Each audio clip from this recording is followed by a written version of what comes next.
പ്രവാചകൻ നബി മുഹമ്മദ് മുസ്തഫ സല്ലല്ലാഹു അലൈഹി വസല്ലമ തങ്ങളുടെ ജന്മദിനം കൊണ്ട് അനുഗ്രഹീതമായ പരിശുദ്ധമായ റബീഉൽ അവ്വൽ മാസം അൽഹംദുലില്ലാഹ് ഹുബൈബ് റളിയല്ലാഹു തആല അൻഹുവിന്റെ ശരീരം ഇങ്ങനെ വേദനിക്കുകയാണ്. ആ സമയത്താണ് മരണത്തോട് മല്ലടിക്കുന്ന ഹുബൈബ് റളിയല്ലാഹു തആല അൻഹുവിന്റെ ചാരത്തേക്ക് അതാ മലക്കുകൾ കടന്നു വരികയാ. മലക്കുൽ മൗത്ത് അസ്റായീൽ അലൈഹിസ്സലാം അവിടെ നിന്ന് കടന്നു വരികയാണ്. അസ്റായീൽ പറയുകയാണ്, ഹുബൈബേ എന്തിനാ നീ പേടിക്കുന്നത്, എന്തിനാ നീ വിഷമിക്കുന്നത്? നിസ്കരിക്കുന്ന ഉപ്പമാരെ രോഗമാണെങ്കിലും പ്രയാസമാണെങ്കിലും മഴയാണെങ്കിലും അല്ലാഹുവിന്റെ പള്ളിയിൽ വന്ന് ജമാഅത്തായി നിസ്കരിക്കുന്ന ഉപ്പ, ഇത് അല്ലാഹ് നിനക്ക് തരുന്ന പ്രതിഫലമാ. ഇത് ആഴ്ചയിൽ ഒരിക്കൽ വരുന്നവന് കിട്ടൂല, തോന്നുന്ന സമയത്ത് നിസ്കരിക്കുന്നവൾക്ക് കിട്ടില്ല. ഹുബൈബ് റളിയല്ലാഹു തആല അൻഹുവിനോട് മലക്കുൽ മൗത്ത് പറയുകയാ, പറയടാ ഹുബൈബേ, ലാ ഇലാഹ ഇല്ലല്ലാഹ് മുഹമ്മദുർ റസൂലുള്ളാഹ്. വിളിച്ചു പറയടാ. ആരോടാ പറയുന്നത്? തൂക്കുകയറിൽ കിടന്ന് മരണത്തോട് പിടയുന്ന ഹുബൈബിനോട്, മരണത്തോട് മല്ലടിക്കുന്ന ഹുബൈബിനോട് റൂഹ് പിടിക്കുന്ന മലക്ക് പറഞ്ഞു കൊടുക്കുകയാ, പറയടാ ഹുബൈബേ, ലാ ഇലാഹ ഇല്ലല്ലാഹ്. പറഞ്ഞടാ പൊന്നുമോനെ. മരണമെന്ന് പറയുന്നത്, അതിനാണ് മരണമെന്ന് പറയുന്നത്. ആ കഴുകുമരത്തിൽ കിടന്നിട്ട് ഹുബൈബ് റളിയല്ലാഹു തആല അൻഹു വിളിച്ചു പറയുകയാണ്, ലാ ഇലാഹ ഇല്ലല്ലാഹ്. അവിടെ ഷഹാദത്ത് കലിമ വിളിച്ചു പറഞ്ഞപ്പോ ഇടിത്തീ പോലെ അതുവരെ ചിരിച്ചുകൊണ്ടിരുന്ന ശത്രുക്കളുടെ ഹൃദയമങ്ങ് വിറയ്ക്കുകയാണ്. അവര് പേടിച്ചു പോയടാ പൊന്നുമോര്, അവര് വല്ലാതെ പേടിച്ചു പോയി. ഹുബൈബ് റളിയല്ലാഹു തആല അൻഹുവിനോട് മലക്കുകൾ പറയുന്നു, ചിരിക്കടാ ഹുബൈബേ, ചിരിക്കടാ ഹുബൈബേ. നിങ്ങൾ ഹുബൈബ് റളിയല്ലാഹു തആല അൻഹുവിന്റെ ചരിത്രം എടുത്ത് വായിച്ചു നോക്ക്. ശത്രുക്കൾ പറയുകയാണ്, കിബിലയുടെ നേരെ നിന്നിട്ട് ചാകണ്ടടാ, കിബിലയുടെ നേരെ നിന്നിട്ട് ചാകണ്ടടാ എന്ന് പറഞ്ഞുകൊണ്ട് ഹുബൈബ് തങ്ങളുടെ തല പിടിച്ച് തിരിക്കുകയാ. അവിടെ നിന്ന് തൂക്കുന്ന സമയത്ത് തല പിടിച്ചിട്ട് തിരിച്ചു വെക്കാൻ നോക്കിയിട്ട് തിരിഞ്ഞില്ലടാ ചെറുപ്പക്കാരാ. അല്ലാഹുവിന്റെ കഅബാലയത്തിന്റെ നേരെ നിന്ന് ഹുബൈബ് റളിയല്ലാഹു തആല അൻഹുവിന്റെ തല തിരിയുന്നില്ല. അതാ പഠിക്കണം പൊന്നുമോനെ. ഹുബൈബ് തങ്ങളുടെ തല അങ്ങനെ തന്നെ നിൽക്കുകയാണ്. പടച്ചവനെ, ഹുബൈബ് റളിയല്ലാഹു തആല അൻഹു ആ കഴുകുമരത്തിൽ ഇങ്ങനെ ഷഹീദായി കിടക്കുമ്പോ പിന്നീട് മുസ്ലിമായ സഹാബി പറയുന്നുണ്ട്, ഈ ഹുബൈബ് റളിയല്ലാഹു തആല അൻഹുവിനെ കൊല്ലുന്ന സമയത്ത് സാക്ഷി നിന്ന പലരും പിന്നെ മുസ്ലിമായി. ഒരു സഹാബി പറയുകയാ, ഹുബൈബിന്റെ ചിരിയുണ്ടായിരുന്നല്ലോ, അന്ന് ഹുബൈബിന്റെ മുഖത്ത് കണ്ട ചിരിയുണ്ടല്ലോ, ഞാൻ മുസ്ലിം ആകാൻ കാരണമാ ചിരിയായിരുന്നു. ഒരു സഹാബി പറയാ, ഹുബൈബ് റളിയല്ലാഹു തആല അൻഹുവിന്റെ മുഖത്ത് കഅബയുടെ നേരെ നിൽക്കണ്ട എന്ന് പറഞ്ഞ് തല തിരിച്ചു വെച്ചു. പക്ഷെ തല തിരിഞ്ഞില്ല, കിബിലയുടെ നേരെ. ആ സഹാബി പറയുന്നു, ഹുബൈബ് തങ്ങളുടെ ചിരി കണ്ടെത്താൻ ഞാൻ മുസ്ലിമായത്. അല്ലാഹു നമുക്ക് ഈമാൻ നൽകുമാറാകട്ടെ. അതാ മരണം. എന്തേ കാരണം? ജീവിതത്തിൽ അവസാനത്തെ മോഹം എന്തെന്ന് ചോദിച്ചപ്പോ പറഞ്ഞത് നിസ്കരിക്കണമെന്നാ. ജീവിതത്തിൽ അവസാനത്തെ മോഹം എന്തെന്ന് ചോദിച്ചപ്പോ നിസ്കരിക്കണമെന്ന് പറഞ്ഞ സഹാബി. പഠിക്കണം ചെറുപ്പക്കാരാ, ആ സ്വഹാബിയുടെ മരണമാണ്, ആ സ്വഹാബിയുടെ മരണമാണ്. എന്നിട്ടും തീരുന്നില്ല. ഹുബൈബ് റളിയല്ലാഹു തആല അൻഹുവിന്റെ മയ്യത്ത് അവിടെ കെട്ടിയിട്ടിരിക്കുകയാ. മയ്യത്തഴിക്കാൻ അനുവദിച്ചില്ല. ഇവിടെ കടന്നു പുഴുത്ത് നാറട്ടെ, ഇതിവിടെ കടന്നു പുഴുക്കട്ടെ എന്ന് പറഞ്ഞു ആ സഹാബിയുടെ ജനാസ പോലും അഴിക്കാൻ അനുവദിക്കാതെ ശത്രുക്കൾ കാവൽ നിൽക്കുകയാണ്. മഹാനായ നബിയുനാ റസൂലുള്ളാഹി സ്വല്ലല്ലാഹു അലൈഹി വസല്ലമ തങ്ങൾക്ക് വലിയ സങ്കടമായി. മുത്തുനബി ചോദിച്ചു, സഹാബ, ആരാ ഹുബൈബിനെ കബറടക്ക? ആരാ ഹുബൈബിനെ കബറടക്ക? 5 നേരം നിസ്കരിക്കണ മക്കള് കേട്ടോ, 5 നേരം പള്ളി വരുന്ന ചെറുപ്പക്കാര് കേട്ടോ, ഹുബൈബ് തങ്ങളുടെ മയ്യത്ത് ആരാ കബറടക്ക? ഒരു സ്വഹാബി എഴുന്നേറ്റിട്ട് പറഞ്ഞു, ഞാൻ പോകാൻ നബിയെ, ഞാൻ പോകാൻ നബിയെ. അല്ലാഹുവിന്റെ റസൂൽ സല്ലല്ലാഹു അലൈഹി വസല്ലമ തങ്ങൾ അനുവാദം കൊടുത്തു. അങ്ങനെ ആ സ്വഹാബി ഹുബൈബ് റളിയല്ലാഹു തആല അൻഹുവിന്റെ മയ്യത്ത് തൂക്കിയിട്ടിരുന്ന സ്ഥലത്തേക്ക് വരുമ്പോ ശത്രുക്കൾ മുഴുവനും കൂടി നിൽക്കുകയാ. ആ സമയത്തൊരു സുന്ദരിയായ പെണ്ണ് ഓടി വന്നു. ഒരു യുവത്വത്തിന്റെ നടുവിലൂടെ നടന്നു പോകുന്ന ഒരു സുന്ദരിയായ പെണ്ണ് ഓടി വന്നിട്ട് ശത്രുക്കളോട് ചോദിക്കുന്നു, ഹുബൈബിന്റെ തല എനിക്ക് വേണം, ഹുബൈബിന്റെ തല എനിക്ക് വേണം. ചോദിക്കുന്നത് പെണ്ണാ. ഹുബൈബ് റളിയല്ലാഹു തആല അൻഹുവിന്റെ തല എനിക്ക് വേണം. അപ്പൊ ഒരുത്തൻ ചോദിച്ചു, എന്തിനാ നിനക്ക് ഈ ചത്തവന്റെ തല? ഈ ചത്ത ഹുബൈബിന്റെ തല നിനക്ക് എന്തിനാ? ആ പെണ്ണ് പറഞ്ഞ മറുപടി എന്തെന്നറിയോ? ഹുബൈബിന്റെ തല വെട്ടിപ്പൊളിച്ച് അവന്റെ തലച്ചോറെടുത്ത് വെളിയിൽ കളഞ്ഞിട്ട് ആ തലയോട്ടിക്കകത്ത് കള്ളൊടിച്ചു കുടിക്കാമെന്ന് ശപഥം ചെയ്തിട്ട് വന്നതാ ഞാൻ. ഹിന്ദിന്റെയൊക്കെ ചരിത്രം പഠിക്കണം എന്റെ പ്രിയപ്പെട്ടവർ. അന്നത്തെ പെണ്ണുങ്ങൾ ഹുബൈബ് റളിയല്ലാഹു തആല അൻഹുവിന്റെ തല ചോദിക്കുന്നത്, ആ തല വെട്ടിപ്പൊളിച്ച് തലച്ചോറെടുത്ത് കളഞ്ഞിട്ട് അതിനകത്ത് കള്ളൊടിച്ചിട്ട് എനിക്ക് കുടിക്കണം, ഞാൻ ശപഥം ചെയ്തിട്ട് വന്നിരിക്കുകയാ. ആരാ വെട്ടിത്തരുന്നത്? വെട്ടിത്തരുന്നവന് ഞാൻ എന്റെ ശരീരം തറ ഇങ്ങനെ തുറന്നങ്ങ് കാണിച്ചു. ആരാണോ എനിക്ക് വെട്ടിക്കൊണ്ടുവരുന്നത് അവൻ എന്റെ കൂടെ കിടക്കാണ്. സുബ്ഹാനല്ലാഹ്. ഊരി പിടിച്ച വാളുമായി ശത്രുക്കൾ ഓടുകയാണ്. സ്വഹാബി വല്യം പറയുന്നു, ഹുബൈബ് റളിയല്ലാഹു തആല അൻഹുവിന്റെ തല വെട്ടാൻ വേണ്ടി ഓടുക. കാരണം ഒരു പെണ്ണിന്റെ കൂടെ കടക്കാനുള്ള യോഗം. ഈ സ്വഹാബി ഒരു ഈന്തപ്പന മരത്തിന്റെ മുകളിൽ കയറി. എന്റെ പൊന്നാര ചെറുപ്പക്കാരാ, ആ സ്വഹാബി കാണുന്ന രംഗം എന്തെന്നറിയുമോ? തലവെട്ടാൻ പോയ ഒരുത്തനെയും കാണാനില്ല. എന്തോ അത്ഭുതം സംഭവിച്ചതുപോലെ ഒന്നും കാണുന്നില്ല. 4 ഭാഗത്തേക്കും ശത്രുക്കൾ ഓടുകയാ, ജീവനും കൊണ്ട് ഓടുകയാ. അവസാനം എല്ലാം കഴിഞ്ഞു. ഈ സ്വഹാബി ഈന്തപ്പന മരത്തിന്റെ മുകളിൽ നിന്ന് താഴെ ഇറങ്ങിയിട്ട് ഹുബൈബ് റളിയല്ലാഹു തആല അൻഹുവിന്റെ ജനാസ കെട്ടി തൂക്കിയിട്ടിരുന്ന സ്ഥലത്ത് ചെന്നപ്പോൾ ജനാസ കാണുന്നില്ല. ആ സ്വഹാബി കരഞ്ഞുകൊണ്ടില്ല ഹദറത്ത് റസൂലില്ലാഹി സ്വല്ലല്ലാഹു അലൈഹി വസല്ലം. അല്ലാഹുവിന്റെ പ്രവാചകൻ സല്ലല്ലാഹു അലൈഹി വസല്ലം തങ്ങളുടെ മുന്നിൽ ചെന്നു, നബിയെ, നടന്നത് മുഴുവനും പറഞ്ഞു കൊടുത്തു. എന്നിട്ട് അവിടെ നിന്ന് പറയുന്നു, യാ റസൂലല്ലാഹ്, അല്ലാഹുവിന്റെ നബിയേ, ഹുബൈബിന്റെ ജനാസ കാണുന്നില്ല നബിയേ. സഹാബ,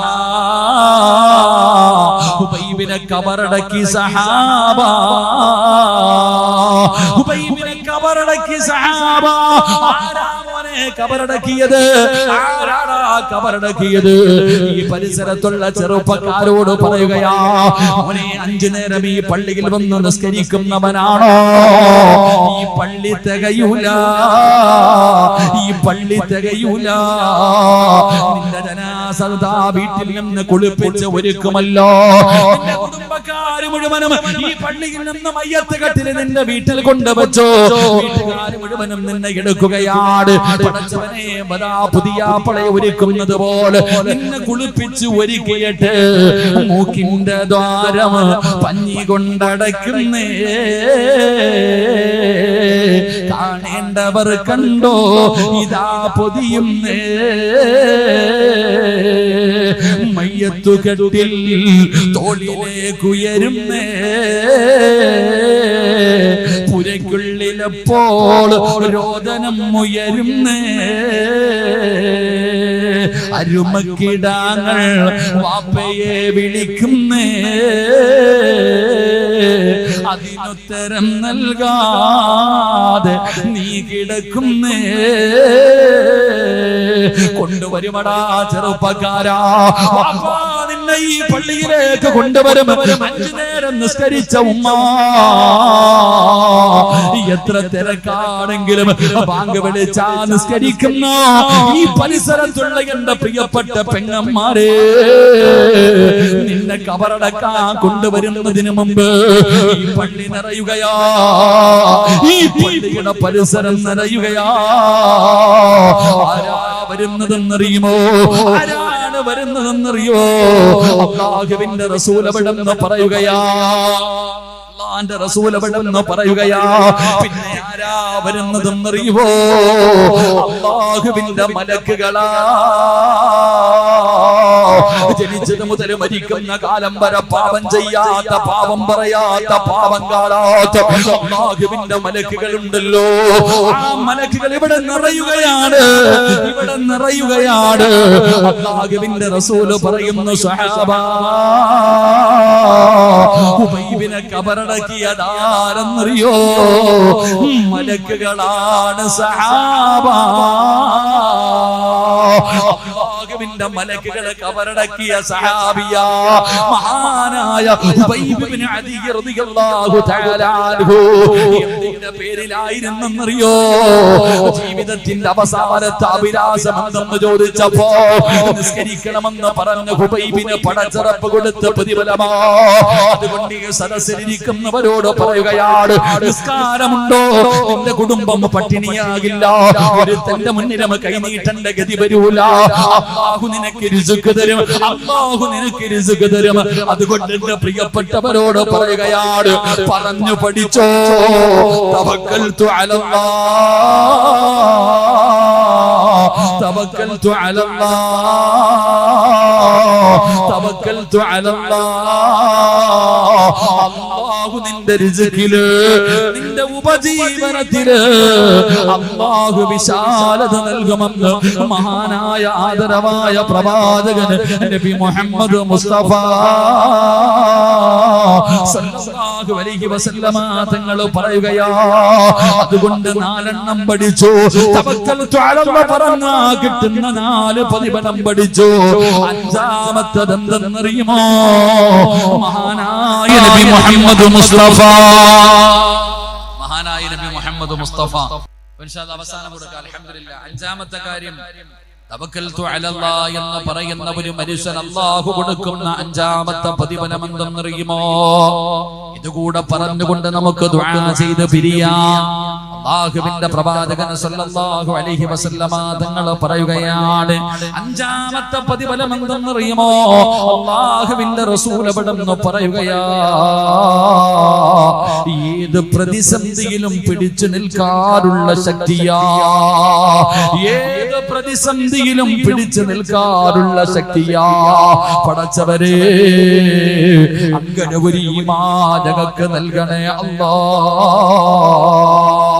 അവരൊരിക്കലും നിരാശപ്പെടില്ല, അവർക്കൊരിക്കലും നിരാശയില്ല പടച്ചവരെ. കല്യാണം കഴിഞ്ഞ് 20 വർഷമായി ഉസ്താദ്, എനിക്കും മക്കളില്ലല്ലോ. അവരുടെ മുഖത്ത് യാതൊരു നിരാശയുമില്ല, അവരുടെ മുഖത്ത് യാതൊരു നിരാശയുമില്ല പടച്ചവരെ. ലക്ഷങ്ങളുടെ കടമുണ്ട്, ഒരു നിരാശയില്ല. മാരകമായ ക്യാൻസർ എന്ന് പറയുന്ന രോഗം വന്നിട്ടുണ്ട്, ഒരു നിരാശയുമില്ല. ജീവിതത്തിൽ എത്ര വലിയ പ്രയാസം വന്നാലും അവർ അല്ലാഹുവിനെ കുറ്റപ്പെടുത്തൂല. ഇത് അല്ലാഹുവിന്റെ തീരുമാനമാ, ഇത് അല്ലാഹുവിന്റെ തീരുമാനമാണ്, ഇത് ഈ ലോകത്തിന്റെ അധിപന്റെ തീരുമാനമാണ്. പഠിക്കണം ചെറുപ്പക്കാര, എന്റെ പ്രിയപ്പെട്ട ഉപ്പമാര്. കടം വരുമ്പോ, രോഗം വരുമ്പോ, പ്രതിസന്ധി വരുമ്പോ, സാമ്പത്തിക നഷ്ടം വരുമ്പോ വിളിക്കുന്നവരെ, പരാതി പറയുന്നവരെ, എന്തിനാ നിങ്ങൾ ഭയപ്പെടുന്നത്? എന്തിനാ നിങ്ങൾ നിരാശപ്പെടുന്നത്? എന്റെ പ്രിയപ്പെട്ടവരെ, അല്ലാഹുവിനെ പരമേൽപ്പിച്ചു കഴിഞ്ഞാ നിന്റെ ഈമാനം കുറയ്ക്കുകയാ. അല്ലാഹു നിന്റെ ഹൃദയത്തെ സഖ്യപ്പെടുത്തുമെന്ന് മഹാനായ നബി മുഹമ്മദ് മുസ്തഫ സല്ലല്ലാഹു അലൈഹി വസല്ലമ തങ്ങൾ പറയുകയാണ്, 5ാമത്തെ പ്രതിഫലം എന്തെന്നറിയുമോ? കുല്ലൈ യുസീബനാ ഇല്ലാ മാ കതബല്ലാഹു ലനാ ഹുവ മൗലാനാ വഅലല്ലാഹി ഫല്യതവക്കലിൽ മുഅ്മിനൂൻ. അല്ലാഹുവിന്റെ പരിശുദ്ധമായ ഖുർആൻ പറയുകയാണ്, അവർക്ക് എന്തെങ്കിലും ജീവിതത്തിലേക്ക് കടന്നു വന്നാൽ അവര് പറയുകയാണ്, അല്ലാഹു രേഖപ്പെടുത്തിയതല്ലാതെ ഞങ്ങൾക്ക് ഒരിക്കലും ബാധിക്കുകയില്ല. ക്യാൻസർ രോഗം വന്നാൽ അവര് പറയും ഇത് റബ്ബിന്റെ തീരുമാനമാണ്, ഇത് റബ്ബിന്റെ തീരുമാനമാണ്, ഇത് അംഗീകരിക്കലല്ലാതെ വഴിയില്ലല്ലോ. എന്റെ പ്രിയപ്പെട്ടവരെ, നമ്മൾ തകർന്നു പോയത് അവിടെയാണ്. നമ്മൾ മദ്രസയിൽ പഠിച്ചവരാണ്. നമ്മൾ പലരും ടെൻഷൻ അടിക്കാനുള്ള കാരണം പലർക്കും ടെൻഷനാണ്. മക്കളുടെ കാര്യമോർത്ത്, കുടുംബത്തിന്റെ കാര്യമോർത്ത്, കച്ചവടത്തിന്റെ കാര്യമോർത്ത് പഠിച്ചവരെ പല വിഷയങ്ങളിലും ടെൻഷൻ അടിക്കുന്നവര്. എന്തിനാ വാപ്പാ നീ ടെൻഷൻ അടിക്കുന്നത്? എന്തിനാടാ ചെറുപ്പക്കാരാ നിനക്ക് ഈമാൻ കാര്യം ആറെണ്ണം അറിയാത്തതെന്തേ? മക്കളെ ഓർത്തിട്ട്, ഭാര്യ ഓർത്തിട്ട്, പ്രയാസങ്ങൾ ഓർത്തിട്ട്, രോഗങ്ങൾ വന്നപ്പോ ടെൻഷൻ. എന്തിനാ ടെൻഷൻ അടിക്കണേ? ടെൻഷൻ അടിച്ചാലുള്ള പ്രയോജനം മുകളിലേക്കുള്ള യാത്ര എളുപ്പമാക്കാം, അത്രയേ ഉള്ളൂ. അല്ലാഹു ഈമാൻ നൽകുമാറാകട്ടെ. എന്താ ടെൻഷൻ? വീടില്ല, ടെൻഷനാ. പടച്ചവനെ അവന് വീട് കൊടുത്തു, എനിക്ക് വീടില്ല. അപ്പൊ അല്ല കാണിച്ചത് ശരിയല്ലെന്നാ നീ പറയണേ. എന്റെ പ്രിയപ്പെട്ട സഹോദരങ്ങളെ, ഈമാൻ കാര്യം എത്ര? ഒന്ന് പറ. ഈമാൻ കാര്യം എത്ര? ഈമാൻ കാര്യം എത്ര? 6. ഒന്നാമത്തെ എന്താ? രണ്ടാമത്തെ എന്താ? പടച്ചവനെ പറഞ്ഞായി. ഒന്നാമത്തെ എന്താ? അള്ളാനെ കൊണ്ട് വിശ്വസിക്കുക. 2, 3, ഒന്നേന്ന് തുടങ്ങണം. 4 മത്സരം നടത്തട്ടെ. ഈമാൻ കാര്യം ഏതെല്ലാം, ഇസ്ലാം കാര്യം എന്തെന്നൊക്കെ. ഒന്ന്, അള്ളാഹുവിനെ കൊണ്ട് വിശ്വസിക്കുക, അള്ളാഹുവിന്റെ മലക്കുകളെ കൊണ്ട് വിശ്വസിക്കുക, അള്ളാഹുവിന്റെ മുർസലുകളെ കൊണ്ട് വിശ്വസിക്കുക, ഖുർആനിൽ വിശ്വസിക്കുക, അന്ത്യദിനത്തിൽ വിശ്വസിക്കുക. 6ാമത്തെ കാര്യം പറ. അള്ളാഹുവിനെ വിശ്വാസമുണ്ട്, ഖുർആനിൽ വിശ്വാസമുണ്ട്, മലക്കുകളിൽ വിശ്വാസമുണ്ട്, മുർസലുകളിൽ വിശ്വാസമുണ്ട്, അന്ത്യദിനത്തിൽ വിശ്വാസമുണ്ട്. 6ൽ വിശ്വാസമില്ല. 5 വിശ്വാസമുണ്ട്. 6ാമത്തത് എന്താ? വൽ ഖദരി ഖൈരിഹി വശർരിഹി മിനല്ലാഹി തആല. ദുഃഖവും സന്തോഷവും രോഗവും ആരോഗ്യവും സർവ്വതും അല്ലാഹുവിന്റെ ഭാഗത്ത് നിന്നാണ് വരുന്നതെന്ന് വിശ്വസിക്കണം. അവിടെയാണ് നമുക്ക് തെറ്റുപറ്റിയത്. അവിടെ നമുക്ക് വിശ്വസിക്കാൻ കഴിയുന്നില്ല. ജീവിതത്തിൽ എന്തെങ്കിലും വരുമ്പോ പ്രതിസന്ധി, നിലവിളി, ഉസ്താദേ ഞാൻ 5 നേരം നിസ്കരിക്കുന്നവനാ, എനിക്കിങ്ങനെ വന്നല്ലോ. ഉസ്താദേ ഏത് വഅദിന്റെ സദസ്സിലും ദിക്റിന്റെ സ്ഥലത്ത് ഞാൻ പോകുന്നവളായി, എനിക്കിത് വന്നല്ലോ. അല്ലാഹ് കാണിച്ചത് ശരിയായില്ലെന്നാ പറയണേ. അല്ലാഹു കാക്കുമാറാകട്ടെ. നിരാശ ശിർക്കാണെന്നാ പണ്ഡിതന്മാര് പറയുന്നത്. നിരാശ പാടില്ല, ശിർക്കാണെന്നാ പറയുന്നേ. സഹാബികൾ അവിടെ നിന്ന് പല സഹാബത്തിന്റെ ഈ ചരിത്രങ്ങൾ അത് പഠിപ്പിക്കുന്നുണ്ട്. അതുകൊണ്ട് എന്റെ പ്രിയപ്പെട്ടവരോട് പറയുകയാണ്, എന്റെ പ്രിയപ്പെട്ടവരെ, നമ്മുടെ ഈമാൻ ഉറയ്ക്കേണ്ട സമയമാണ്. ഇബ്നു അബ്ബാസ് റളിയല്ലാഹു തആല അൻഹു ഖാല കുന്തു ഖൽഫ റസൂലില്ലാഹി സ്വല്ലല്ലാഹു അലൈഹി വസല്ലം യൗമൻ ഫഖാല യാ ഗുലാം ഇന്നി ഉഅല്ലിമുക കലിമതൻ. അല്ലാഹുവേ, മഹാനായ ഇബ്നു അബ്ബാസ് റളിയല്ലാഹു തആല അൻഹു നിവേദനം ചെയ്യുകയാണ്, റസൂലുള്ളാഹി സ്വല്ലല്ലാഹു അലൈഹി വസല്ലം തങ്ങളുടെ പിന്നിൽ ഞാൻ ഇങ്ങനെ മുത്തി നബിയുടെ കൂടെ ഇരിക്കുമ്പോ ഒരു കുട്ടി നിനക്ക് ചില വാചകങ്ങൾ ഞാൻ പറഞ്ഞു തരട്ടെയോ? അല്ലാഹുവിന്റെ പ്രവാചകൻ സ്വല്ലല്ലാഹു അലൈഹി വസല്ലം തങ്ങൾ പറയുകയാണ്. പ്രവാചകൻ അവിടെ ഒരു സ്വഹാബിയോട് പറഞ്ഞു കൊടുത്ത ഒരു സംഭവം അവിടെ നിന്ന് ഹദീസും ചരിത്രങ്ങൾ നമുക്ക് പഠിപ്പിച്ചു തരുന്നു. അല്ലാഹു നമുക്ക് ഈമാൻ നൽകി അനുഗ്രഹിക്കുമാറാകട്ടെ. എന്റെ പ്രിയപ്പെട്ട സഹോദരങ്ങളെ, ഒരിക്കലും നമ്മൾ പേടിപ്പെടാൻ പാടില്ല. എന്തു പരീക്ഷണങ്ങൾ കടന്നു വന്നാലും അത് അല്ലാഹുവിന്റെ തീരുമാനം. ഖുർആൻ എടുത്തു നോക്ക്. മഹാനായ അയ്യൂബ് നബി അലൈഹിസ്സലാം. രോഗമുള്ളവർ, എന്തെങ്കിലുമൊക്കെ രോഗങ്ങളും പ്രയാസവും ഉള്ളവർ അയ്യൂബ് നബിയുടെ ചരിത്രം വായിച്ചാൽ മതി. ഭർത്താവ് രോഗിയായി കിടക്കുന്ന ഭാര്യമാരുണ്ടെങ്കിൽ അയ്യൂബ് നബിയുടെ ഭാര്യയുടെ ചരിത്രം, അയ്യൂബ് നബി അലൈഹിസ്സലാമിന്റെ ഭാര്യയുടെ ചരിത്രം വായിച്ചാൽ മതി. അത് വായിക്കണമെന്നാ പണ്ഡിതന്മാര് പറയുന്നത്. അല്ലാഹു ഈമാൻ നൽകുമാറാകട്ടെ. കാരണം 18 വർഷക്കാലം അയ്യൂബ് നബി അലൈഹിസ്സലാം അല്ലാഹുവിന്റെ പരീക്ഷണം ഉണ്ടായിട്ട് നടന്നു. ശരീരം മുഴുവനും നടക്കാൻ കഴിയാതെ, വേദന സഹിക്കാൻ കഴിയാതെ, കൈകാലുകൾ അനക്കാൻ കഴിയാതെ ആ അയ്യൂബ് നബിയുടെ ഭാര്യ കൊച്ചു കുഞ്ഞുങ്ങളെ എടുത്തുകൊണ്ട് നടക്കുന്നത് പോലെ അയ്യൂബ് നബിയെ നടന്നത് 18 കൊല്ലം. ദുർഗന്ധം അടിക്കും അയ്യൂബ് നബിയുടെ ശരീരത്തിൽ നിന്ന്. ശരീരം മുഴുവനും ഒരു വല്ലാതെ അഴുകിയതുപോലെ, പടച്ചവരെ മാംസങ്ങൾ ഇങ്ങനെ താഴെ വീഴുന്ന രീതിയിൽ ഒരു വലിയ പരീക്ഷണം അല്ലാഹു കൊടുത്തു.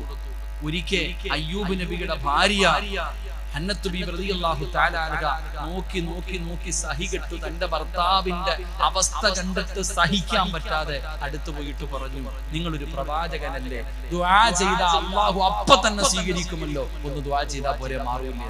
അയ്യൂബ് നബി പറഞ്ഞു, നിനക്ക് എന്നെ നോക്കി മടുത്തെങ്കിൽ നീ നിന്റെ കാര്യം നോക്ക്, ഞാൻ അല്ലാഹുവിനോട് പറയില്ല, ഞാൻ അല്ലാഹുവിനോട് ദുആ ചെയ്യില്ല. ശരീരം മുഴുവനും ചരിത്രം പറയുന്ന ഈ കുഞ്ഞുങ്ങളെ എടുത്തുകൊണ്ട് നടക്കുന്നത് പോലെ 18 കൊല്ലം, അല്ലാഹുവേ ഒന്ന് ചിന്തിക്ക്, 18 കൊല്ലം ഇങ്ങനെ ചുമന്നുകൊണ്ട് നടന്നു ഹന്നത്ത് ബീവി. അവസാനം എല്ലാ ദിവസവും രാവിലെ ശൈത്താൻ വന്ന് നോക്കും, അയ്യൂബ് ദുആ ചെയ്യുന്നുണ്ടോ, അയ്യൂബ് അല്ലാഹുവിനോട് പരാതി പറയുന്നുണ്ടോ നോക്കും. അവസാനം 18 കൊല്ലം കഴിഞ്ഞു. ഒരിക്കൽ അയ്യൂബ് നബി അലൈഹിസ്സലാം 2 കൈയും ഉയർത്തി, ശൈത്താൻ ഓടിച്ചെന്നു അടുത്ത്, ഇബ്ലീസ് ഓടിച്ചെന്നു. അയ്യൂബ് പരാജയപ്പെട്ടെന്ന് പറഞ്ഞ് അടുത്ത് ചെന്ന് നോക്കുമ്പോ അയ്യൂബ് അല്ലാഹുവിനോട് പറയുന്നു, അയ്യൂബ് നബി അലൈഹിസ്സലാം അല്ലാഹുവിനോട് പറഞ്ഞു, പടച്ചവനെ അല്ലാഹുവേ, ഇന്നുവരെ എന്റെ നാവ് കൊണ്ട് എനിക്ക് ദിക്ർ പറയാൻ പറ്റി, എന്റെ ശരീരം മുഴുവനും രോഗമാണെങ്കിലും നാവിലൊരു കുഴപ്പമില്ലായിരുന്നു, പക്ഷെ ഇപ്പൊ ദിക്ർ പറയാൻ പറ്റുന്നില്ല, നാവ് കൊണ്ട് എനിക്ക് ദിക്ർ പറയാൻ പറ്റുന്നില്ല. അതുകൊണ്ട് റബ്ബേ വ ഇന്നി മസ്സനിയൽ ദുർറു അൻത അർഹമുർ റഹീമീൻ, ഈ നാവിലെ രോഗം മാത്രം മാറ്റിയാൽ മതി, ബാക്കി മാറ്റണ്ട. അപ്പോഴും അല്ലാഹുവിനോട് പറഞ്ഞത്, എന്റെ ഈ നാവിലെ മാറ്റം മാറ്റിത്താ അല്ലാഹ്. എന്റെ പ്രിയപ്പെട്ട സഹോദരങ്ങളെ, അയ്യൂബ് നബിയുടെ ചരിത്രം പഠിക്കണം, അല്ലാഹു നമുക്ക് ഈമാൻ നൽകുമാറാകട്ടെ. അതുകൊണ്ട് എന്റെ പ്രിയപ്പെട്ട സഹോദരങ്ങളെ, അവർക്ക് പരാതിയില്ല, പരിഭവമില്ല, എല്ലാം അല്ലാഹുവിന്റെ തീരുമാനം, അല്ലാഹുവിന്റെ ഭാഗത്ത് നിന്ന് വരുന്നതാണ്. അത് സന്തോഷമാണെങ്കിലും ദുഃഖമാണെങ്കിലും അല്ലാഹുവിന്റെ ഭാഗത്ത് നിന്ന് വരുന്നതാണെന്നുള്ള ഉറച്ച ഒരു വിശ്വാസമുണ്ടല്ലോ. അത് നമ്മുടെ ജീവിതത്തിലേക്ക് കടന്നു വന്നാൽ പേടി വേണ്ട ചെറുപ്പക്കാരാ, എന്റെ പ്രിയപ്പെട്ട പെങ്ങള്, പറഞ്ഞു പഠിക്കു തവക്കൽതു അലല്ലാഹ്, തവക്കൽതു അലല്ലാഹ്. പിഞ്ചു മക്കളോട് പറഞ്ഞു കൊടുക്ക്, ചെറിയ മക്കളോട് പഠിപ്പിച്ചു കൊടുക്ക്, ഇതങ്ങ് ശീലമാക്ക്. അല്ലാഹു ഏത് പ്രതിസന്ധിയിലും നിന്റെ മനസ്സിൽ ധൈര്യം തരുമെന്ന് അല്ലാഹുവിന്റെ പരിശുദ്ധ ഖുർആൻ, അല്ലാഹുവിന്റെ ഖുർആൻ വിടന്ന് പറഞ്ഞു തരികയാ. അതുകൊണ്ട് എന്റെ പ്രിയപ്പെട്ട സഹോദരങ്ങളോട്, സഹോദരിമാരോട്, എന്റെ പ്രിയപ്പെട്ടവരെ, നിങ്ങൾ ഒരിക്കലും പതറരുത്, ഒരിക്കലും നിങ്ങൾ തകർന്നു പോകരുത്. മറ്റൊരു ചിന്തയിലേക്ക് നിങ്ങളുടെ ഹൃദയങ്ങൾ നിങ്ങൾ നീക്കിക്കൊണ്ടു പോകരുത്. 6ാമത്തെ പ്രതിഫലം എന്തെന്നറിയുമോ?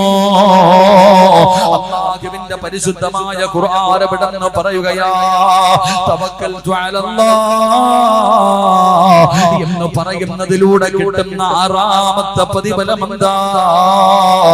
യൻസുറുകുമുല്ലാഹു ഫലാ ഗാലിബ ലക്കും വയഖുദുറുകും മൻ ദല്ലദീ യൻസുറുകും മിൻ ബഅദി വഅലല്ലാഹി ഫല്യതവക്കലിൽ മുഅ്മിനൂൻ.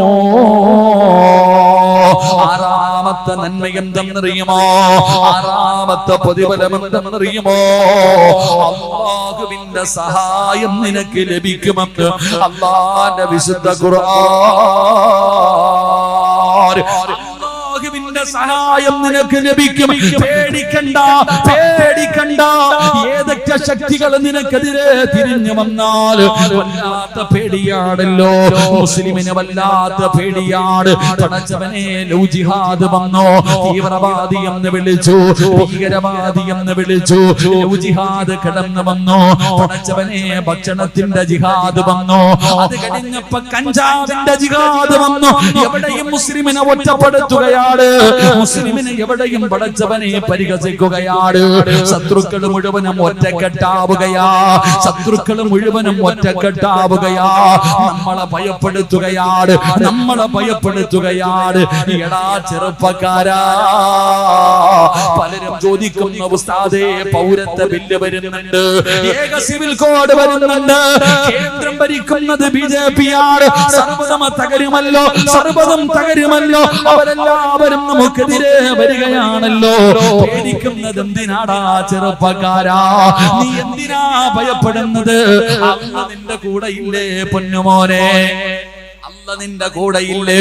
എന്തിനാ ഭയപ്പെടുന്നത് മഹാനായ നബി മുഹമ്മദ് മുസ്തഫ സല്ലല്ലാഹു അലൈഹി വസല്ലമ തങ്ങള് മക്കയിൽ നിന്ന് മദീനയിലേക്ക് ഹിജ്റ പോകുമ്പോ റസൂലുള്ളാഹി തങ്ങളുടെ ചരിത്രം അറിയുമോ? റസൂലുള്ളാഹി തങ്ങളുടെ ചരിത്രം അറിയുമോ? ഒരു പിടി മണ്ണ് മതിയടാ, ഒരു പിടി മണ്ണ് മതിയടാ. അല്ലാഹുവേ, ശത്രുക്കളെ മുഴുവനും ഒറ്റക്കെട്ടാകുമ്പോ പേടിച്ച് വരളുന്ന എന്റെ പ്രിയപ്പെട്ട മുസ്ലിമിനോട് എനിക്ക് പറഞ്ഞു തരാം, മുത്തുനബിയുടെ ചരിത്രമേ ഉള്ളൂ. അല്ലാഹുവിന്റെ പ്രവാചകൻ അവിടുന്ന് ഹിജ്റ പോകുകയാണ്. മുഹമ്മദ് മക്ക വിട്ട് മദീനയിൽ പോവുകയാണ്. കൊല്ലണമെങ്കിൽ ഇന്ന് രാത്രി കൊല്ലണമെന്ന് കരുതിയിട്ട് ഓരോ ഗോത്രങ്ങളുടെയും നേതാക്കന്മാര് അല്ലാഹുവേ വാളും ആയുധവും എടുത്തുകൊണ്ട് പ്രവാചകന്റെ വീട് വളർന്നിരിക്കുകയാണ്. അല്ലാഹുവിന്റെ റസൂലിന്റെ വീട് വളർന്നിരിക്കുകയാ. അല്ലാഹുവിന്റെ പ്രവാചകൻ അവിടുന്ന് ചോദിക്കുന്നു, അലിയേ, ഇവിടെ കടക്കാ ധൈര്യമുണ്ടോ അലിയേ? ഇവിടെ കടക്കുവോ അലിയേ? നബിയേ, എനിക്കെന്ത് പേടിയാ നബിയേ? മുത്തുനബി പറഞ്ഞാൽ എനിക്കെന്ത് പേടിയാണ്. അലിയാര് തങ്ങളെ കിടക്കുകയാണ്. അല്ലാഹുവിന്റെ റസൂലിന്റെ മുന്നിലേക്ക് മുഖറബുൽ അംലാഖ് മലക്ക് ജിബ്രീൽ അലൈഹിസ്സലാം ഇറങ്ങി വന്നിട്ട് അവിടുന്ന് പറഞ്ഞു, യാ റസൂലല്ലാഹ്,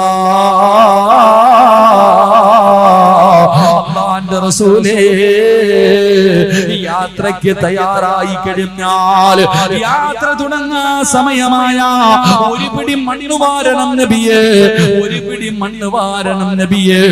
എന്നിട്ട് ഖുർആനിലെ ഒരായത്തോതണം. ഖുർആനിലെ ഒരായത്ത് സൂറത്ത് യാസീൻ ഓതുമല്ലോ, വജഅൽനാ മിൻ ബൈനി ഐദീഹിം സദ്ദാ. ഖുർആൻ സൂറത്ത് യാസീനിലെ ആയത്താണ്. അല്ലാഹുവിന്റെ റസൂലിനോട് പറഞ്ഞു കൊടുത്തു, ഈ ആയത്ത് ഓതിയിട്ട് വാതിൽ തുറന്നിട്ട് ആ പിടി മണ്ണ് വെളിയിലേക്ക് വലിച്ചെറിയണം നബിയേ. എന്നിട്ട് അവരുടെ കണ്ണിന്റെ മുന്നിലൂടെ നടന്നു പൊക്കോ. അല്ലാഹുവിന്റെ പ്രവാചകൻ സല്ലല്ലാഹു അലൈഹി വസല്ലമ തങ്ങൾ ഒരു പിടി മണ്ണ് വാരി ഖുർആനിലെ ആയത്ത് ഓതി വലിച്ചെറിഞ്ഞിട്ട് വാട് വിളിച്ചുകൊണ്ട് മുത്തുനബിയെ കൊല്ലാ വീട് വളർന്നിരിക്കുന്ന ശത്രുക്കളുടെ നടുവിലൂടെ ഈ ലോകത്തിന്റെ നായകൻ നബി മുഹമ്മദ് മുസ്തഫ. നായകൻ എന്ന് പറഞ്ഞാൽ എങ്ങനെയാടാ? അല്ലാതെ സിനിമയിൽ കാണുന്ന നായികന്മാരെ പോലെയല്ല. പഠിച്ചവരെ വെടികൊണ്ടാലും ചാകാത്ത, വെട്ടുകൊണ്ടാലും ചാകാത്ത, 1000 പേരെ ഇടിച്ചിട്ടാലും നെഞ്ചു വിരിച്ചിട്ട് നടന്നു പോകുന്ന നായകന്മാരെയല്ല. ഇതാണ് നായകന്. വീട് വളർന്നിരിക്കുന്ന ശത്രുക്കളുടെ കണ്ണിന്റെ മുന്നിലൂടെ ഒരു പിടി മണ്ണ് വാരി വലിച്ചെറിഞ്ഞിട്ട് നടന്നുപോയി മഹാനായ നബി മുഹമ്മദ് മുസ്തഫ സല്ലല്ലാഹു അലൈഹി വസല്ലമ തങ്ങള് വാഹനവും തയ്യാറാക്കി നിൽക്കുകയാണ്. മഹാനായ സയ്യിദുനാ ഉമർ അബൂബക്കർ സിദ്ദീഖ് റളിയല്ലാഹു തആല അല്ലാഹുവിന്റെ പ്രവാചകന വാഹനത്തിന്റെ മുകളിൽ കയറി. എന്നിട്ട് ചോദിക്കുന്നു, അബൂബക്കറേ, വരുന്നോ അബൂബക്കറേ? അല്ലാഹുവിന്റെ റസൂലിന്റെ കൂടെ പോവുകയാണ്. അവസാനം ശത്രുക്കളെ വളയാൻ തുടങ്ങി, ശത്രുക്കളെ വിടന്നു പോടാൻ തുടങ്ങി.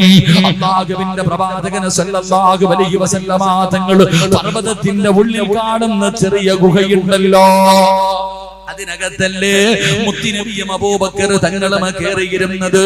ഒരുപാട് ചരിത്രം അറിയുമല്ലോ, പാമ്പിന്റെ കടി കൊണ്ട ചരിത്രം അറിയുമല്ലോ. അല്ലാഹുവിന്റെ റസൂലും അബൂബക്കർ സിദ്ദീഖ് റളിയല്ലാഹു തആല രണ്ടുപേരും ആ ഗുഹയ്ക്കകത്തിരിക്കുമ്പോ അബൂബക്കർ തങ്ങളുടെ കൈകാല് വിറയ്ക്കുകയാ. അബൂബക്കർ റളിയല്ലാഹു തആല അൻഹുവിന്റെ കൈകാലുകൾ വിറയ്ക്കുകയാണ്. എന്തേ അബൂബക്കർ, എന്തേ അബൂബക്കർ? യാ റസൂലല്ലാഹ്, അല്ലാഹുവിന്റെ നബിയേ, ഗുഹയുടെ മുകളിൽ നിൽക്കുന്ന ശത്രുവിന്റെ കയ്യിലിരിക്കുന്ന വാളിന്റെ വെളിച്ചം ഈ ഗുഹയ്ക്കകത്തടിക്കുന്നു നബിയേ. അവന്റെ കയ്യിലിരിക്കുന്ന വാളിന്റെ പ്രകാശമുണ്ടല്ലോ ഈ ഗുഹയ്ക്കകത്ത് അടിക്കുകയാണ്. അവനെങ്ങാനും താഴേക്ക് നോക്കിയാ നമ്മളെ പിടിക്കുമല്ലോ നബിയേ. നമ്മളെ കൊല്ലുമല്ലോ നബിയേ. അല്ലാഹുവിന്റെ റസൂൽ ചിരിക്കുകയാ, അല്ലാഹുവിന്റെ റസൂൽ ചിരിക്കുകയാ. പേടിച്ചിരിക്കുന്ന അബൂബക്കറിനോട് ചോദിക്കുകയാ, അബൂബക്കറേ എന്തിനാ പേടിക്കുന്നത്, എന്തിനാ പേടിക്കുന്നത്? അല്ലാഹ് നമ്മുടെ കൂടെ ഇല്ലേ അബൂബക്കറേ? ഈ ലോകത്തിന്റെ അധിപനായ, ഈ പ്രപഞ്ചം മുഴുവനെ വടക്കി ഭരിക്കുന്ന രാജാതിരാജനായ മലിക്കുൽ ജബ്ബാറായ സർവാധിനാഥനായ സർവാധിപരനായ റബ്ബുൽ ഇസ്സത്തായ അല്ലാഹ് നമ്മുടെ കൂടെ ഇല്ലേ? എന്തിനാ പേടിക്കുന്നത്? അവനവന്റെ കാലിൽ നോക്കണമെങ്കിൽ അല്ലാഹ് വിചാരിക്കണം അബൂബക്കറേ. പഠിക്കടാ ചെറുപ്പക്കാരാ, പഠിക്കടാ പൊന്നുമോനെ. അല്ലാഹുവിന്റെ റസൂലിനോട് പേടിച്ച് വിറച്ചിട്ട് പറയുന്ന നബിയേ, അവന്റെ കയ്യിലിരിക്കുന്ന വാളിന്റെ വെളിച്ചം ഇവിടെ അടിക്കുകയാ. ഗുഹയുടെ മുകളിൽ നിൽക്കുന്ന ശത്രു പിടിച്ചിരിക്കുന്ന വാളിന്റെ പ്രകാശം താഴെ ഗുഹയ്ക്കകത്ത് അടിക്കുമ്പോ വിറച്ചുകൊണ്ട് ഇങ്ങനെ ഇരിക്കുക. എന്റെ അബൂബക്കറേ, നബിയെ ഓനെങ്ങാണം നോക്കിയ നമ്മളെ പിടിക്കും, നമ്മളെ കൊല്ലും. ഇല്ല, അല്ലാഹ് നമ്മുടെ കൂടെ ഉണ്ട്. നമ്മൾ രണ്ടുപേരല്ല, ഒരാള് കൂടെയുണ്ട്. അല്ലാഹ് ഒരാള് കൂടെ നമ്മുടെ കൂടെ ഉണ്ട്. അല്ലാഹ് അവൻ താഴെ നോക്കണമെങ്കിൽ അവൻ വിചാരിച്ച പോരാ, അല്ലാഹ് വിചാരിക്കണം. ചങ്ങായിമാരെ, ഇവന്മാരെന്തൊക്കെ കാണിച്ചാലും ഇവിടെ എന്തൊക്കെ നടത്തിയാലും അസ്രായേലിനെ കാത്തിരിക്കണം. നമുക്ക് എന്ത് പേടിക്കാനാ? വന്ന ഉടനെ പോകണം. അല്ലാഹു ഈമാൻ നൽകുമാറാകട്ടെ, അല്ലാഹു ഈമാൻ നൽകുമാറാകട്ടെ, അല്ലാഹു ഈമാൻ നൽകുമാറാകട്ടെ. ഉമ്മാടെ വയറ്റിൽ കിടക്കുമ്പോ തന്നെ സിറാജ് എങ്ങനെയാ മരിക്കണ്ടേന്ന് അല്ലാഹ് തീരുമാനിച്ചിട്ടുണ്ട്. നിങ്ങൾ ആരെങ്കിലും വിചാരിച്ച തട്ടിമാറ്റാൻ പറ്റുമോ? പറ്റൂല. സമയമാകുമ്പോ ഞാൻ പോകും, സമയമാകുമ്പോ ഞാൻ പോകും. പിന്നെ എന്നെ കൊണ്ട് പറ്റുന്നൊരു കാര്യം, ആ യാത്ര നന്നാക്കാൻ എന്തെങ്കിലുമൊക്കെ ചെയ്തു വെക്കാം. അല്ലാഹു ഈമാൻ നൽകുമാറാകട്ടെ. നമുക്ക് പേടി. എടാ, മരിച്ചപ്പോ തന്നെ പള്ളിയിൽ നിസ്കരിക്കണമെങ്കിൽ ബാങ്ക് വിളിക്കണം. ബാങ്ക് വിളിച്ച ഉടനെ നിസ്കരിക്കൂ? ഇല്ല, ഇഖാമത്തും കൊടുക്കണം. പള്ളിയിലെ ഖത്തീബ് ഉസ്താദ് നിസ്കരിക്കണമെങ്കിൽ ബാങ്കും വിളിക്കണം, ഇഖാമത്തും കൊടുക്കണം. പക്ഷെ മയ്യത്ത് നിസ്കാരത്തിന് അതില്ല. ഞാൻ ജനിച്ചപ്പോഴേ എന്റെ രണ്ട് ചെവി ബാങ്കും ഇഖാമത്തും കൊടുത്തിരിക്കുക. കാരണം മരിച്ച കുളിപ്പിച്ച് കഫം പൊതിഞ്ഞടക്കണം, സമയമില്ല. എന്നോടാ പടക്കം കാണിക്കുന്നത്. അല്ലാഹു ഈമാൻ തരുമാറാകട്ടെ. നമ്മൾ ചിന്തിക്കേണ്ടെന്നറിയും, ജനിച്ചപ്പോ തന്നെ ബാങ്കും ഇഖാമത്തും കൊടുത്തു വെച്ചിരിക്കുക. മരിച്ച കുഴിച്ചിടാൻ, മരിച്ചാൽ നിസ്കരിച്ചു കുടിച്ചിടാൻ ഉമ്മാടെ വയറ്റിൽ നിന്ന് ഇറങ്ങിയപ്പോ തന്നെ ബാങ്ക് ഇഖാമത്തും കൊടുത്തു വെച്ചിരിക്കണം. ഇവനാ പടച്ചവനെ ഏക സിവിൽ കോഡ് വരുന്നു, ആ കോഡ് വരുന്നു. പടച്ചവന് ഹലാല്, ഹറാമ്, ചിക്കന്, മട്ടന്. അല്ലാഹു നമുക്ക് ഈമാൻ നൽകുമാറാകട്ടെ. ഞാനിത് പറഞ്ഞപ്പോ നിങ്ങൾക്ക് സഹിച്ചില്ല, ഞാൻ പറഞ്ഞതല്ല, അല്ലാഹ് പറഞ്ഞ ഇതൊക്കെ. അല്ലാഹ് ചോദിക്കുന്നതറിയോ? ഓസിന് കയറി പോകാൻ പറ്റുമോ സ്വർഗത്തിൽ? അല്ലാഹ് ചോദിക്കുന്നുണ്ട്. നീ വിചാരിച്ച ഓസിന് കയറി പോകാൻ പറ്റുന്ന സ്ഥലമാ സ്വർഗമെന്ന്? ഉസ്താദന്മാര് കയറി നിന്നിട്ട് ബിലാല് തങ്ങളുടെ ചരിത്രം പറയും. പഴുത്തു കിടക്കുന്ന മലരാരുണ്യത്തിൽ മരത്തിക്കടത്തി കരിമ്പാറയെടുത്ത് നെഞ്ചത്ത് വെച്ചിട്ട് ചാട്ടവാറ് കൊണ്ട് തല്ലി. അപ്പോഴും അല്ലാഹു അഹദ്. കേൾക്കാൻ എന്ത് രസമില്ലേ? പൈസ തിരിക്കുന്നു. ഇത് വെറുതെ പറഞ്ഞ സുമയ്യ ബീവി റളിയല്ലാഹു തആല അൻഹയെ മലർത്തിക്കടത്തിയിട്ട് തന്റെ പ്രിയപ്പെട്ട ഭർത്താവിനെ തീക്കകത്ത് മുക്കി ജീവനോടെ കത്തിച്ചു. ശരീരം മുഴുവനും വെന്തുരുകിയിട്ട് മരണത്തോട് മല്ലടിക്കുമ്പോഴും സുമയ്യ ബീവി റളിയല്ലാഹു തആല അൻഹ പറഞ്ഞു, ഇവന്മാര് കൊന്നാലും നിങ്ങൾ ഇസ്ലാമിൽ നിന്ന് പുറത്തു വരരുത്. ഇവന്മാര് എന്തു ചെയ്താലും. സുമയ്യ ബീവിയുടെ ഗുഹ്യഭാഗത്ത് പഴുപ്പിച്ച കമ്പി കുത്തിയിറക്കിയിട്ട് വലിച്ചെടുക്കുമ്പോഴും സുമയ്യ വിളിച്ചു പറഞ്ഞു, അല്ലാഹു അഹദ്. എന്നാ രസമില്ലേ? ഈ സുമയ്യ ബീവി കിടക്കുന്ന സ്വർഗവാ ഈ നാട്ടിലെ പെണ്ണുങ്ങൾ ആഗ്രഹിക്കണേ. ഈ നാട്ടിലെ പെണ്ണുങ്ങൾ ആഗ്രഹിക്കുന്നത് ഹംസ റളിയല്ലാഹു തആല അൻഹുവിന്റെ കരളും കൂമ്പും സർവ്വതും കൊടുത്തു. ആ ഹംസ തങ്ങൾ പോണ സ്വർഗവാ ഈ പാവപ്പെട്ട നമ്മൾ ആഗ്രഹിക്കുന്നത്. ഓസിന് കിട്ടുമോ? അല്ലാഹ് പറഞ്ഞു, ഇല്ലടാ ചങ്ങാതി, നീ ഇതൊക്കെ കാണുമ്പോ എന്തിനാ പേടിക്കണേ? അല്ലാഹ് ചോദിക്കുന്നത്, ഖുർആൻ തന്നെ പറയുന്നുണ്ട്, അല്ലാഹ് നിന്നെ പേടിപ്പിക്കുമെന്ന്. അല്ലാഹ് പറയുകയാ, ഈ നിയമങ്ങളും ഇതൊക്കെ വരുമ്പോ നമ്മൾ എന്തിനാ പേടിക്കണേ? ഇത് സാമ്പിള്, ഇനി അമിട്ട് വരാനുള്ളതേ ഉള്ളൂ, പടക്കങ്ങളൊക്കെ വരാനുള്ളതേ ഉള്ളൂ. ഇത് സാമ്പിൾ, ഓലപ്പടക്കം. ഇനി എന്തെല്ലാം വരാൻ പോകുന്നു. നീ ഇപ്പോഴേ പേടിച്ചാലോ? ഇതൊക്കെ തുടക്കമല്ലേ ആയുള്ളൂ. അല്ലാഹു പറയുകയാണ്, വലനബലുവന്നകും ബിശൈഇൻ മിനൽ ഖൗഫ് വൽ ജൂഅ് വനഖ്സിൻ മിനൽ അംവാലി വൽ അൻഫുസി വസ്സമറാത്ത്. وبشر الصابرين الذين إذا أصابتهم مصيبة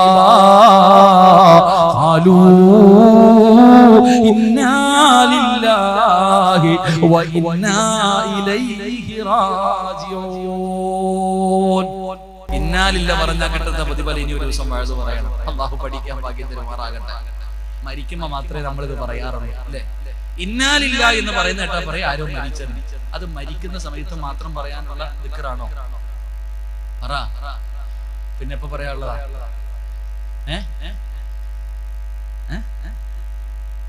ഇതെപ്പോ പറയാനുള്ള ദിക്റാ? നമ്മൾ ആകെ കേൾക്കുന്നത് പള്ളിയിൽ നിന്ന് വിളിച്ചു പറയുമ്പോ മനസ്സിലാവും ആരോ മരിച്ചത്. എന്നാ ഇത് പറയാൻ പാടുള്ള സമയമുണ്ട്, പറയാൻ പാടില്ലാത്ത സമയമുണ്ട്. അള്ളാഹു പഠിക്കാൻ ഭാഗ്യം തരുമാറാകട്ടെ. എന്റെ പ്രിയപ്പെട്ട സഹോദരങ്ങൾ, അപ്പൊ ഞാൻ പറഞ്ഞു വന്നത് അള്ളാഹ് പറയാ വലനബുലുവന്നകും ബിശൈഇൻ മിനൽ ഖൗഫ്. നിന്നെ ഭയപ്പെടുത്തും ഞാൻ, വിരട്ടും, കൊല്ലും, കരിക്കും, പൊരിക്കും എന്ന് പറഞ്ഞിട്ട് ശത്രുക്കൾ മുഴുവനും നിന്റെ മുന്നിൽ വരും. നീ ആ സമയത്ത് പേടിക്കാതെ ജീവിക്കണം. നീ ഭയപ്പെടരുത്. നീ എന്തിനാ പേടിക്കണം? അള്ളാഹു നമുക്ക് ഈമാൻ നൽകുമാറാകട്ടെ. അപ്പൊ ഞാൻ പറഞ്ഞു വന്നത് തവക്കൽതു അലല്ലാഹ് എന്ന് പറഞ്ഞ അതുകൊണ്ടാ. നിങ്ങൾ നോക്ക്, ഈ യുപിയിലോ എവിടെയോ എനിക്ക് ഓർമ്മയുണ്ട്, ജുനൈദ് എന്ന് പറയുന്ന ഒരു ഖുർആൻ പഠിക്കുന്ന മകനാ. ആ പൊന്നുമോന്റെ ചരിത്രങ്ങളൊക്കെ നമ്മൾ കണ്ടതല്ലേ, പത്രങ്ങളിലൂടെ വായിച്ചതല്ലേ. ഒരു വാപ്പയുടെ മകന്റെ മുന്നിൽ വെച്ചുകൊണ്ട് ശരീരത്ത് പെട്രോൾ ഒഴിച്ചിട്ട് പറഞ്ഞു, വിളിക്കടാ ജയ് ശ്രീരാം, ഇല്ലെങ്കിൽ നിന്നെ ഇപ്പൊ കത്തിക്കും. മതഭ്രാന്തന്മാർ എല്ലാരെയും കുറ്റപ്പെടുത്തരുത്, ഭ്രാന്ത് പിടിച്ചതരുന്നുണ്ട്. അത് എല്ലാ വിഭാഗത്തിലുണ്ടല്ലോ. ശരീരത്ത് പെട്രോൾ ഒഴിച്ചിട്ട് പറഞ്ഞു കത്തിക്കും. പറയടാ, വാപ്പ പോലും പറഞ്ഞേക്കും മോനെ, വാപ്പ പോലും പറഞ്ഞേക്കും മോനെ. ഇല്ലിപ്പ ഞാൻ പറയില്ല. അതാ ഈമാൻ. എന്റെ സഹോദര, അള്ളാഹുവിനെ മനസ്സിലാക്കി, അള്ളാഹുവിലേക്ക് അടുക്ക്. ഒരിക്കലും നമ്മുടെ ഈമാൻ നഷ്ടപ്പെടില്ല. അള്ളാഹു നിലനിർത്തി തരുമാറാകട്ടെ. അതുകൊണ്ട് ചെറിയ മക്കൾക്ക് പറഞ്ഞുകൊണ്ട്, ഇത് വണ്ടിയുടെ മുകളിൽ എഴുതി വെക്കാനുള്ളതല്ല, വീടിന്റെ വാതിൽ സ്റ്റിക്കർ ഒട്ടിക്കാനുള്ള ദിക്റല്ല തവക്കൽതു അലല്ലാഹ്. അത് പറയുന്നതിലൂടെ പ്രയോജനമുണ്ട്. അത് പറയുന്നതിലൂടെ അള്ളാഹു നമ്മളെ സഹായിക്കും. അള്ളാഹുവിന്റെ ഭാഗത്ത് നിന്നുള്ള സഹായം ലഭിക്കുകയാണ്. അതുകൊണ്ട് ആറാമത്തെ കാര്യം എന്തെന്നറിയുമോ? അള്ളാഹുവിന്റെ സഹായമാണ്. അതുകൊണ്ട് എന്റെ പ്രിയപ്പെട്ടവരോട് നിർത്തുകയാണ്, എന്റെ പ്രിയപ്പെട്ട സഹോദരാ, തവക്കൽതു അലല്ലാഹ് ഇത് മറക്കാതെ നീ ദായിമാക്കിക്കോ. ജീവിതത്തിലെ ഏതോ പ്രയാസത്തിന്റെ സമയത്തും ഇത് പറയാ തീരുമാനിച്ചോ. അതുകൊണ്ട് വഅദ് നിർത്തുകയാണ്. പടച്ചവരേ, ഒരുപാട് റബീഉൽ അവ്വൽ വന്നോ, ഒരുപാട് റബീഉൽ അവ്വൽ വന്നോ. 34 കൊല്ലം കൊണ്ട് റബീഉൽ അവ്വൽ ആഘോഷിക്കുന്നവനാ സിറാജ്. ഇതുപോലെ എന്നെക്കാലം വയസ്സുള്ളവരുണ്ട്, 40, 50, 60 വയസ്സുള്ളവരുണ്ട്. വാപ്പാ, ഇനിയെങ്കിലും നീ ഒന്ന് തീരുമാനിക്ക്.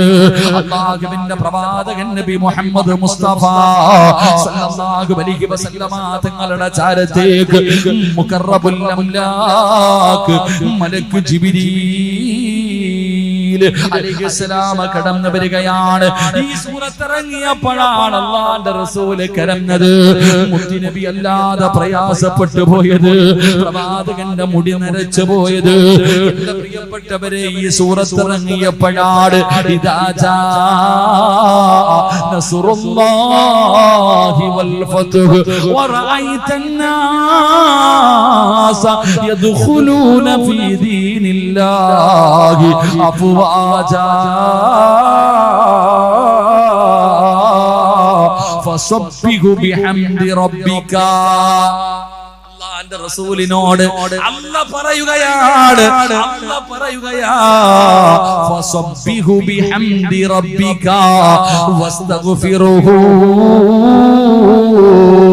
അല്ലാഹുവിന്റെ റസൂലിനോട് വന്നിട്ട് ജിബ്രീൽ പടന്ന് ഓതി കൊടുക്കുകയാ. അതുകൊണ്ട് സഹോദരാ, പറഞ്ഞത് എന്തെന്നറിയോ? നബിയേ, തയ്യാറെടുക്കൂ നബിയേ, അങ്ങയുടെ മരണം അടുത്തിരിക്കുകയാണ്, അങ്ങയുടെ വഫാത്ത് അടുത്തിരിക്കുകയാണ്.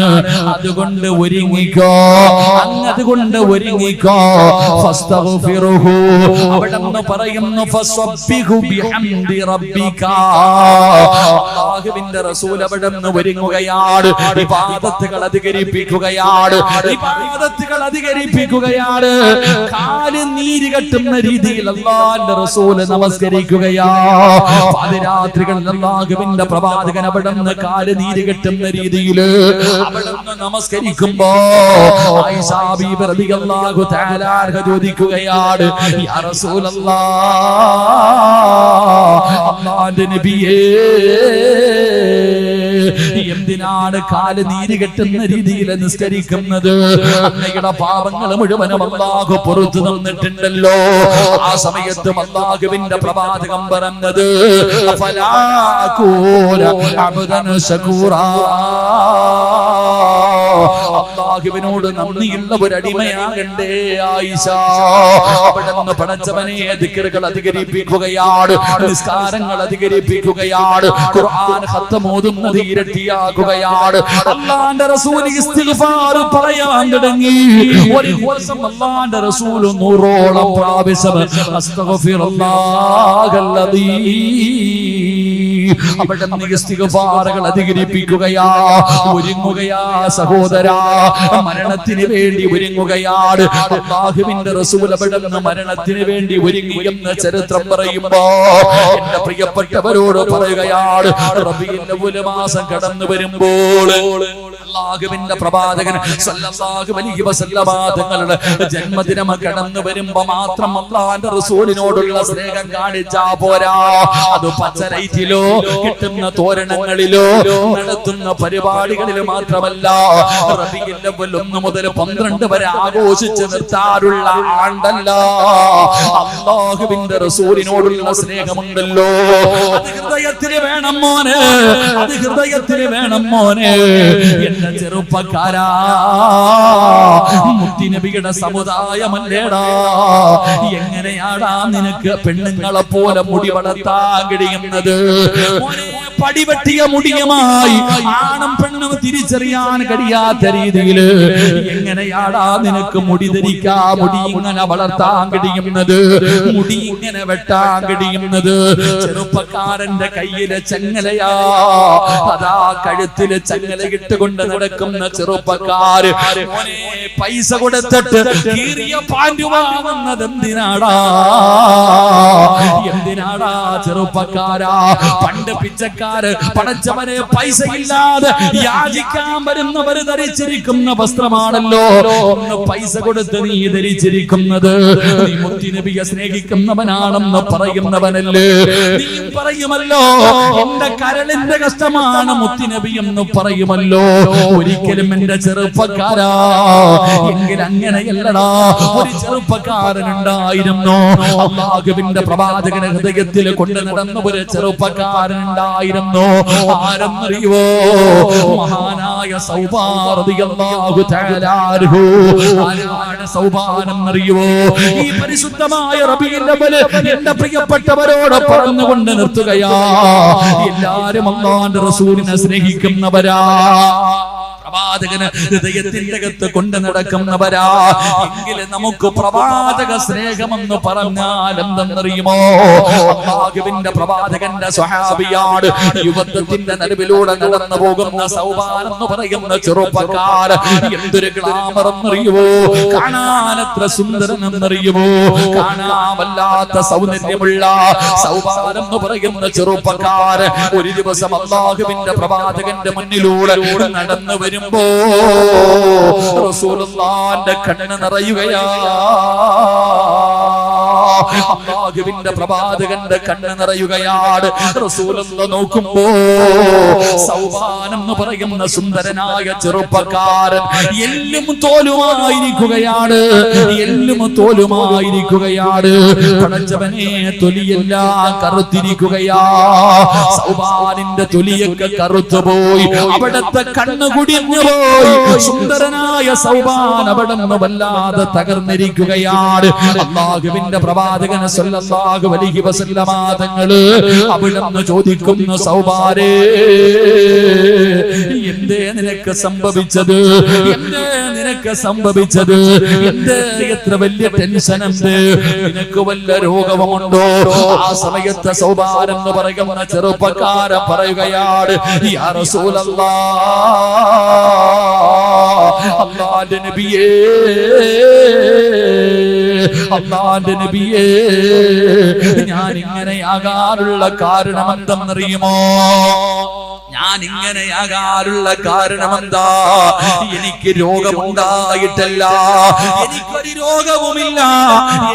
രോഗവുമില്ല പക്ഷേ എനിക്കൊരേ ഒരു ടെൻഷനേ ഉള്ളൂ മനസ്സിൽ വല്ലാത്ത ഒരു ടെൻഷനാണ് നബിയേ അല്ലാഹുവിന്റെ റസൂൽ ചോദിക്കുന്നു സൗബാ നീ ഇങ്ങനെയാകാനുള്ള കാരണമെന്താ യാ റസൂലല്ലാഹ് അങ്ങയെ കാണുമ്പോ അങ്ങയുടെ മുന്നിൽ വന്നിരിക്കുമ്പോ എനിക്ക് വല്ലാത്ത സന്തോഷമാണ് നബിയേ എനിക്ക് വല്ലാത്ത സന്തോഷമാണ് പക്ഷേ വീട്ടിലേക്ക് പോയി കഴിഞ്ഞ സമാധാനമില്ല നബിയേ ഭക്ഷണം കഴിക്കാൻ കഴിയുന്നില്ല നബിയേ ഉറക്കം വരുന്നില്ല നബിയേ കാരണമെന്നറിയുമോ അല്ലാഹുവിന്റെ പ്രവാചകനെ കാണാതെ വരുമ്പോ വല്ലാത്ത ടെൻഷനാണ് നബിയേ ഈ രാത്രി എങ്ങാനും ഞാൻ മരിച്ചു പോയാ നാളെ പരലോകത്ത് വരുമ്പോ അല്ലാഹുവിന്റെ റസൂലിനെ എനിക്ക് കാണാൻ പറ്റുമോ റസൂലുള്ള എന്നെ തിരിച്ചറിയുമോ ഇനി ഞാനെങ്ങാണ് സ്വർഗത്തിലായ ഞാൻ സ്വർഗത്തിന്റെ ഏറ്റവും അടിയിലും അല്ലാഹുവിന്റെ പ്രവാചകൻ സല്ലല്ലാഹു അലൈഹി വസല്ലമ തങ്ങൾ സ്വർഗത്തിന്റെ ഏറ്റവും ഉയർന്ന പദവിയിലായിരിക്കുമല്ലോ എനിക്ക് കാണാൻ പറ്റില്ലല്ലോ അല്ലാഹുവിന്റെ റസൂലിനെ എനിക്ക് കാണാൻ കഴിയില്ലല്ലോ ഈ ടെൻഷൻ കൊണ്ടാണ് ഞാൻ ഇങ്ങനെയായി പോയത് അല്ലാഹുവിന്റെ പ്രവാചകനോട് ആ ചെറുപ്പക്കാരനായ സൗബാൻ എന്ന് പറയുന്ന സ്വഹാബി കരഞ്ഞുകൊണ്ട് പറയുമ്പോ ചെറുപ്പക്കാരാ അതിനല്ലേടാ സ്നേഹമെന്ന് പറയുന്നത് അതിനല്ലേ പ്രേമമെന്ന് പറയുന്നത് അതിനാണ് പ്രണയമെന്ന് പറയുന്നത് ആ ചെറുപ്പക്കാരനോട് അല്ലാഹുവിന്റെ റസൂല് പറഞ്ഞത് എന്തെന്നറിയുമോ അല്ലാഹുവിന്റെ റസൂല് പറയുകയാണ് വമൻ യുതഇല്ലാഹ വറസൂല ഫൗലായിക മഅല്ലദീന അൻഅമ അല്ലാഹു അലൈഹിം മിനൻ നബിയ്യീന വസ്സിദ്ദീഖീന വസ്സുഹദാ والصالحين وحسن أولئك رفيقا പേടിക്കണ്ട എന്ന് പറയുകയാ നീ പേടിക്കണ്ട നീ സൗബാനെ പേടിക്കണ്ട നാളെ നീ ഇഷ്ടപ്പെട്ടവരുടെ കൂടെയാണ് നാളെ എന്റെ കൂടെയാണെന്ന് മുത്തുനബി അവിടെന്ന് പറഞ്ഞു കൊടുക്കുമ്പോ എന്റെ പ്രിയപ്പെട്ട ചെറുപ്പക്കാരാ അല്ലാഹുവിന്റെ പ്രവാചകൻ ഹൃദയത്തിന്റെ പിള്ളറകളിൽ സ്നേഹിക്കുന്നവനാകു മുത്തുനബി അതാ ഹൃദയത്തിൽ കൊണ്ട് നടക്കുന്നവനാകു എന്റെ പ്രിയപ്പെട്ട പെങ്ങള് റബീഉൽ അവ്വൽ കടന്നു വരുമ്പോൾ ആ 12 ദിവസത്തിൽ ഏതെങ്കിലും ഒരു ദിവസം കുടുംബത്തില് കുടുംബക്കാരെ വിളിച്ച മൗലിദ് നടത്തിയിട്ട് നിർത്തുന്നതല്ല സ്നേഹം പെങ്ങളെ അതിന് മാത്രമല്ല സ്നേഹമെന്ന് പറയുന്നത് ഹൃദയത്തിൽ കൊണ്ട് നടക്ക് റസൂലുള്ളാഹിനെ സ്നേഹിക്ക് എങ്ങനെ സ്നേഹിക്കണമെന്നറിയുമോ അതാ ഉഹദിന്റെ രണാങ്കണത്തിലൂടെ ഒരു പെണ്ണിങ്ങനെ ഓടുകയാണ് ഉഹദിന്റെ രണാങ്കണത്തില് ഒരു പെണ്ണിങ്ങനെ ഓടി നടക്കുകയാ അവിടെന്ന് ചോദിക്കുന്നു അല്ലാഹുവിന്റെ റസൂൽ എവിടെ അല്ലാഹുവിന്റെ റസൂൽ എവിടെ ഒരു പെണ്ണുകതിന്റെ രണാങ്കണത്തിലൂടെ ഓടുകയാണ് ഉഹദിന്റെ രണാങ്കണത്തിലൂടെ ഒരു പെണ്ണ് റസൂലുള്ളാഹിനെ തിരഞ്ഞു നടക്കുകയാ അപ്പോഴാണ് വിളിച്ചു പറയുന്ന പെണ്ണേ നിന്റെ പ്രിയപ്പെട്ട വാപ്പ ശഹീദായി നിന്റെ വാപ്പ ശഹീദായിരിക്കുകയാ പെണ്ണവിടന്ന് ഒന്നും മിണ്ടുന്നില്ല ആ സഹാബി സഹാബി വനിത ബാപ്പ മരിച്ചു പോയെന്ന് പറഞ്ഞിട്ട് ആ പെണ്ണിനൊരു കൂസലുമില്ല. പെണ്ണ് ചോദിക്കുന്നു, അല്ലാഹുവിന്റെ റസൂൽ എവിടെ, അല്ലാഹുവിന്റെ റസൂൽ എവിടെ? അപ്പോഴാണ് വിളിച്ചു പറയുന്നത്, പെണ്ണേ, നിന്റെ ഭർത്താവ് ഷഹീദായി. സ്വന്തം ഭർത്താവ് മരിച്ചെന്ന് പറയുമ്പോ അപ്പോഴും ആ പെണ്ണനങ്ങുന്നില്ല. പിന്നെയും ചോദിക്കുന്നു, എന്റെ മുത്തി നബി എവിടെ? അപ്പോഴാണ് വിളിച്ചു പറയുന്നത്, പെണ്ണേ, 9.5 മാസക്കാലം ഗർഭം ചുമന്ന് മരണവേദനയുടെ വേദനയിൽ നിന്ന് പ്രസവിച്ച നിന്റെ പ്രിയപ്പെട്ട പൊന്നാര മകൻ ഷഹീദായി. അപ്പോഴും പെണ്ണ് ചോദിക്കുകയാ, അല്ലാഹുവിന്റെ റസൂൽ എവിടെ?